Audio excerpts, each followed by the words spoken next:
Hallo geliefdes, dit is 'n voorreg om met julle te kan gesels oor gesondheid vandag. En die raamwerk wat ons gebruik vir hierdie gesondheid is onder die woord voorslag. En die V staan vir voeding. Ons kyk eers na voeding.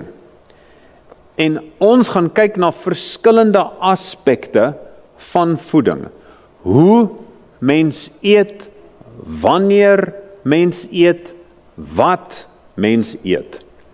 En iemand sal vir my sê, hoe meen jy moet praat oor hoe mens eet? Jy tel dit mos op, jy sit dit in jou mond en jy eet. Maar dis eintlik baie belangrik om te onthou dat ons moet ons kos 27 keer omtrent kou voordat ons dit eintlik kan sluk. En die eenvoudigste rede vir dit is dat jou maag het nie tande nie. Hy het nie. Jou maag kan niks kou nie. As ek 'n groot ding afstuur na my maag toe, hy kan dan niks doen met dit nie. Dan het mens net verstopping en moeilikheid wat vir jou voorlê. Speeksel is ook baie spesiaal. Hy breek die kos fyn op 'n manier wat 'n mens se maag nie kan doen nie, want die sap wat in jou speeksel is anders as dit wat in jou maag is.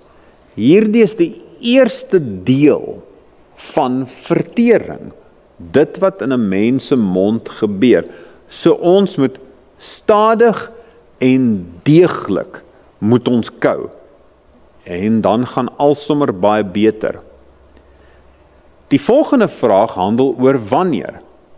Ons moenie net voor slaaptyd 'n groot maaltyd inneem nie, want ons maag wil op een of ander stadium van die wedstryd eintlik rus. Terwyl ons slaap, dan wil ons maag ook slaap. Anders moet hy besig wees op en af. Maar dit gaan nie werk nie. Die ander probleem is dat as my maag besig is om so te draai en aan te gaan, terwyl ek probeer slaap, dan slaap ek nie goed nie. Vir baie mense, dit is waar nagmerries vandaan kom. Hulle maag hou hulle eenvoudig wakker. So ons moet ons grootste maaltyd soggens neem, vroeër in die dag. Sommige mense maak hulle grootste maaltyd middagete. Ander mense maak dit ontbyt. Dit hang af wat werk vir u lewenstyl. Maar dink so daaraan. As u iewers heen moet ry in die motorkar, dan maak u nie die kar vol brandstof aan die einde nie. Mense het brandstof nodig as mens begin. Dis baie sleg vir ons liggaam om onder spanning geplaas te word, stres geplaas te word met lae bloedsuiker deur die hele dag. En aan die einde van die dag, dan maak ons hom vol met 'n groot lot kos en gaan slaap. Dis verkeerd om. So grootste maaltyd, soggens. Die ander gedagte, as ons praat oor wat ons eet, ons moet probeer om vetterige, olierige, gebraaide kos, wat vol van suiker en kleurmiddels, te vermy. Vir sommige mense, dan is dit eintlik hoe hulle dag werk. Vroegoggend gebruik hulle hulle gryp vinnig 'n bietjie baie suikerryke bokspap en hulle eet dit vinnig, drink vinnig 'n koppie koffie en dan later deur die dag dan gaan eet hulle 'n baie olierige pizza of pastei of slapchips, iets soos daai. Dis baie swaar op mense liggaam en daar's baie beter keuses. Onthou wat ek gesê het in die begin van hierdie reeks, wanneer ons beter keuses maak, kry ons beter resultate. En om kitskos, olierige kos, suikerryke kos te eet, lei na siektes. Of dit kanker is, en of dit hoë bloedsuiker is, en of dit suikersiekte, en enigiets soos daai. Ons moet dit vermy. So, suiker is net gou, wil ek 'n gedagte deel. Suiker maak dat ons rooi bloedselle aan mekaar vasplak. Dit maak ons moeg. Dit maak ons vet. Dis baie sleg vir ons tande. Dit stoot mense cholesterol vlakke op. Dit maak dat 'n mens nie kan stil sit en konsentreer nie. Dit verswak mense oë. Dit voer kankerselle. Dit maak maagprobleme. 'n Mens kan hoofpyne van dit kry, en die ander ding is, mens kan ook velsiektes kry van suiker. Mens wil dit eintlik vermy, want ek wil nie hê my tande moet soos dit lyk, of my vel soos dit lyk nie. So daar is 'n beter keuse wat ons kan maak. As ons moet kyk na wat ons moet eet, dan moet ons praat oor die dinge wat vars is. Die dinge waarvan daar 'n verskeidenheid is. En 'n grane wat volgraan is. Ons wil nie die heeltyd verfynde witmeel inneem nie. Verfynde witbrood met 'n klein smeersel stroop op dit is nie goeie kos vir ons nie. Ons moet elke dag moet ons rou groente en vrugte inkry. Nie met alles wat opgekook is in botter en suiker nie. 'n Gedagte ook is dat ou kos het nie baie voedingswaarde nie. Vars kos is beter. Groente en vrugte het ook vesel in. Oorweeg hierdie vir 'n oomblik. Die kos wat die meeste suiker in het ook die meeste vesel, soos perskes. Veselperske, 'n mango. Dadels, vye. Baie suiker kry dan baie vesel. En die vesel help dat 'n mens se bloedsuiker nie skielik opskiet en dan later dan val nie. Dit bly net mooi egalig. Die vesel help dat dit egalig bly. So as ek suiker inneem sonder die vesel, en hierdie geld selfs vir ietsie soos vrugtekoeldrank, vrugtesap. As ek vrugtesap inneem, jaag ek my bloedsuiker op. Dit het die vesel nodig. So neem die vars kos wat beskikbaar is. Ons moet ook daaraan dink dat ons het 'n verskeidenheid van kos nodig. Ek kan nie elke dag net dieselfde nie. Daar's so baie verskillende vrugte en groente, en dit wat ek kan kry binne in elke seisoen is dit wat vir my nodig is, dit wat vir my help. Dis die moeite werd. As ons nou dink aan ons bord, as ons die bord in die helfte deel en ons sê hierdie kant van die bord, helfte van hom, is dinge soos kool en wortel en blaarslaai en broccoli en ietsie soos dit, vars kos, groente, en dan kan 'n mens sê 'n kwart van die bord is 'n stysel soos rys byvoorbeeld, en 'n kwart is dan 'n plek vir 'n proteïen, soos boontjies byvoorbeeld. Dan het ek 'n goeie verspreiding van kos. Ek kan nie net 'n bord vol vrugte of 'n bord wat net rys, vleis en aardappels. Waar's die vars dinge? So hierdie verskeidenheid het ons nodig. Die rede hoekom hierdie belangrik is, word vir ons uitgebeeld in 'n eksperiment wat baie interessant is. Daar was op 'n stadium 'n dokter genaamd Pottinger, En Dr. Pottinger het 'n groot verskeidenheid katte gehad. En hy het gesê, goed, vir hierdie groot lot katte gaan ek 'n eksperiment doen met hulle, en hierdie groep katte gaan ek net gekookte kos gee, en dis al. En vir die ander groep katte het hy dan ook rou kos gegee saam met dit. En iemand sal vir my sê, maar Werner, my honde of my katte eet net die pille wat ek vir hulle gee. Nee, jy sal sien dat of dit 'n kat of 'n hond is, hulle sal gras gaan vreet buite as hulle kans kry. Hulle neem daai in. So daar is daai behoefte, maar hoor wat het gebeur met Dr. Pottinger se katte. Die katte wat net gekookte kos gegee is, wat niks vars kos ingekry het nie. In die eerste generasie, toe kry die ou katte artritis, nierprobleme en hartprobleme. In die tweede generasie, toe kry hierdie katte dit in hulle middeljare. Die derde generasie, toe begin die jongste katte eintlik hierdie te kry. En teen die vierde generasie, toe sterf hulle uit. Daar was toe nie meer nie. Hulle was ook, ek wil hierdie byvoeg, daai katte was krapperig.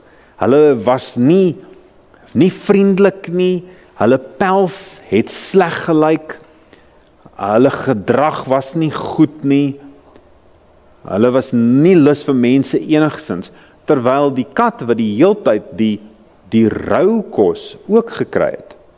Hulle was vriendelik, hulle het goed aangeteel, hulle het net beter en beter aangegaan, hulle was gesonder. So, hierdie is vir my verseker 'n groot les, 'n baie groot les.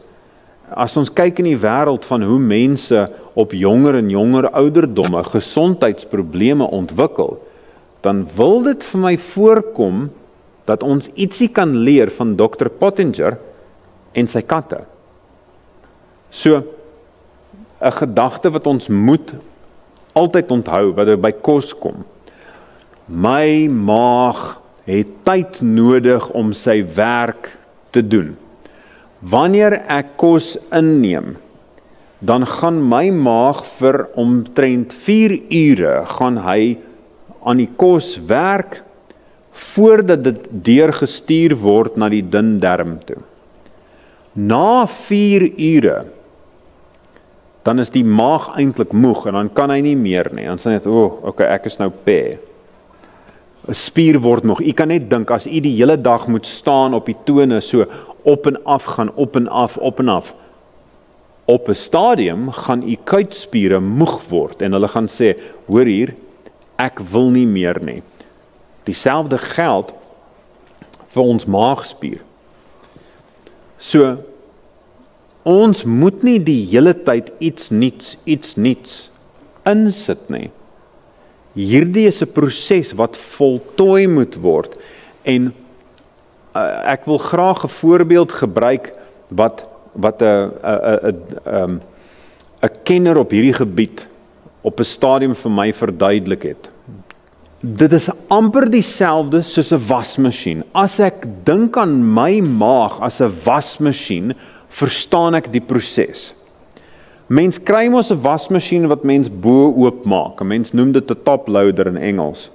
Nou as ek klere insit en ek sê vir hom was, en dan later dan sit ek nog 'n sokkie by, en dan later dan sit ek nog hierdie, en dan is daar 'n hemp wat ek gedra het toe ek in die tuin gewerk het, wat vuil is, en daar's 'n broek saam met dit. Gaan my klere skoon wees aan die einde van die proses, as ek die heeltyd nog vuil klere insit? Nee, dit gaan nie. Dieselfde geld met ons maag. Al is die ingang vir my mond, vir my maag, hierbo. Ek is nie 'n toploader wasmasjien. Ons is veronderstel om te wees soos 'n wasmasjien wat mens alles insit En jy maak die deur toe en jy los hom totdat hy klaar gewas het. En daai werk dan baie beter. En 'n mens se maag het eintlik 5 tot 6 ure nodig tussen maaltye. Dan is die maag, het hy alles verteer wat hy moes, hy kry 'n kans om te rus, en dan is hy gereed vir die volgende kos. Nou daar's 'n belangrike eksperiment wat gedoen was omtrent hierdie.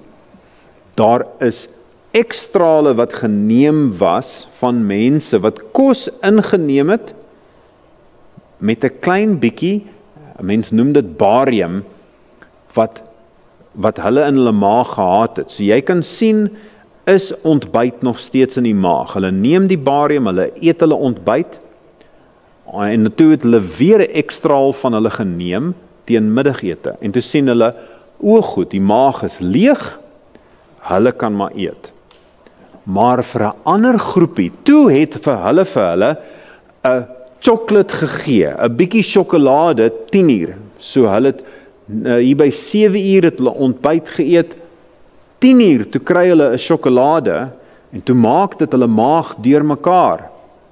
Toe was daar nog van die ontbyt se kos in die maag teen middagete, want nou moes hy weer begin het om die sjokolade te verteer. En toe neem hulle middagete ook, so nou het hulle die middagete bo-op daai gesit, en die resultaat van dit, aan die einde van die dag, toe die maag veronderstel wees om leeg te wees, net voor aandete, toe was daar nog steeds van die ontbyt se kos. Ontbyt was nog steeds in hulle maag, al daai tyd later. Jy kan net dink van hoe die maag moet voel. Hy wil so graag hierdie kos al uitkry. Hy sê, hoor hier, ek was al lankal klaar met jou, maar nou moet hy weer van vooraf begin. Hy moet nou weer van vooraf. Dink aan die wasmasjien. As die wasmasjien die heeltyd nuwe vuil klere kry, gaan die kos nooit skoon, gaan die klere nooit skoon wees nie. As ons die heeltyd besig is om nuwe kos in te neem, dan gaan die kos nie oordentlik verteer nie. Eenvoudig is dit. So, ons moet ook 'n vraagie net kan vra oor aanvullings. Iemand sê vir my, maar wat moet ek nie hierdie pil gebruik vir daai, ek sê nie dat enigiemand moet hulle pille los nie, ek is nie 'n dokter nie. Maar wat die eerste van die moderne dokters, Hippokrates, gesê het, laat jou kos jou medisyne wees, en jou medisyne jou kos. So, 'n mens kan byvoorbeeld omega-3 olies kry in okkerneute, in plaas van 'n pil. Mens kan ietsie soos lycopene kry, en dit help teen prostaatkanker. Mens kan dit kry uit tomatiesous. Mens kan ander aanvullings, ander minerale en vitamiene en al die voedingsstowwe kry wat ons nodig het van hoofsaaklik die groenblaar kosse, knoffel of eie of seldery, spinasie. Die mens kry ook hulp van kaneel vir bloedsuiker. Mens kan ook rooipeper gebruik vir 'n hele verskeidenheid van redes. Gemmer kan mens gebruik om inflammasie te onderdruk, en dit help ook as jy maklik naar word in 'n voertuig byvoorbeeld. Daar is baie verskillende dinge wat kan help. So, 'n mens moet werklik waar kos gebruik vir hierdie hulp, voordat ek gaan vir 'n pil wat in 'n laboratorium gemaak is. God het die kos gemaak vir ons, kom ons gebruik dit. Praat met 'n kundige omtrent hierdie, en daar's baie boeke wat in detail kan vertel watter krui u kan help vir watter toestand. So, ek bring hierdie gedagte oor voeding, bring ek nou tot 'n einde. Ons het weer gesê dat ons praat oor voeding, oor onthouding, oefening, rus sonskyn, lag en liefde, asem en ons geloof in God. En as ons daai dinge doen, voel ons sommer soos 'n voorslag. Mag u gesonder wees vandag, soos u lekker gesond eet.